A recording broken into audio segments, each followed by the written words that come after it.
All right, so let's do a quick recap here. Recall a layer 2 switch looks at the layer 2 header.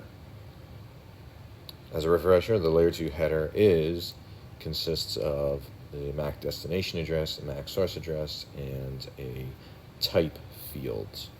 There can also be VLAN tags and stacked tags, stuff like that, but for now, we'll ignore that. Remainder of the packet inside that can be any type of data. It could be the next layer up in the OSI stack, an IP header. Then after that, it could be a TCP header or a UDP header, and so forth. And there's your data. You click on a web link, something comes from the web. Inside that data is that something, whether it's a movie, an image, a web page, a text file, whatever. So remember, we have bum traffic, right? So this consists of either broadcast, unknown unicast, or multicast. So remember, our $20 5-port switch. A packet comes in on red here. So right here.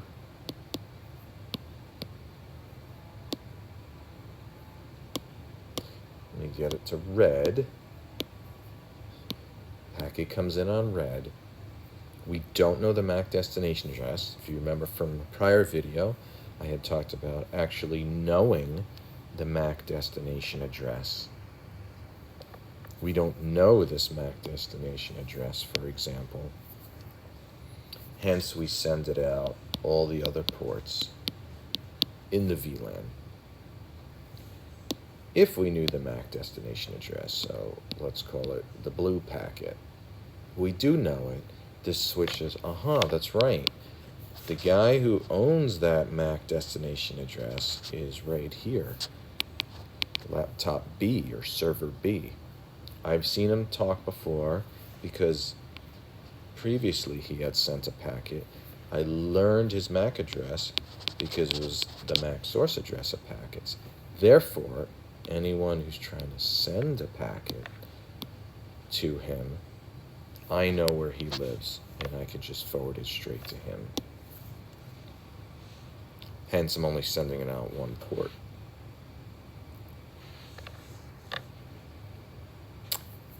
So, known MAC address. This is the situation I'm in. Unknown MAC address. I just treat it like a broadcast. A true broadcast address, all Fs, like you might see in an ARP request, for example. We'll go over that in the future. Packet comes in,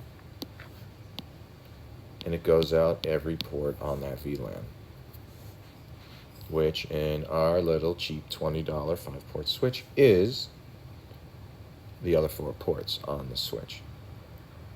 Now, there are actually special multicast packets which have the least significant bit of the most significant byte set. And in those situations, on a cheap $20 switch, those packets, so a MAC destination address equal to 01 something, are just going to be treated like broadcast. It's going to go out all the other 4 ports. In layer 2 switches that are a little more advanced and run something called IGMP Snooping, we'll get into that more later. Devices on the other side can request, hey, if you ever see packets that are destined to this MAC address, I want to see a copy of them. Whereas these 2 guys never express any interest in wanting to see those packets. So when a packet like this comes in with a layer 2 switch running IGMP snooping, again, you don't get IGMP snooping in a $20 switch, the packets will be copied only to the interested receivers.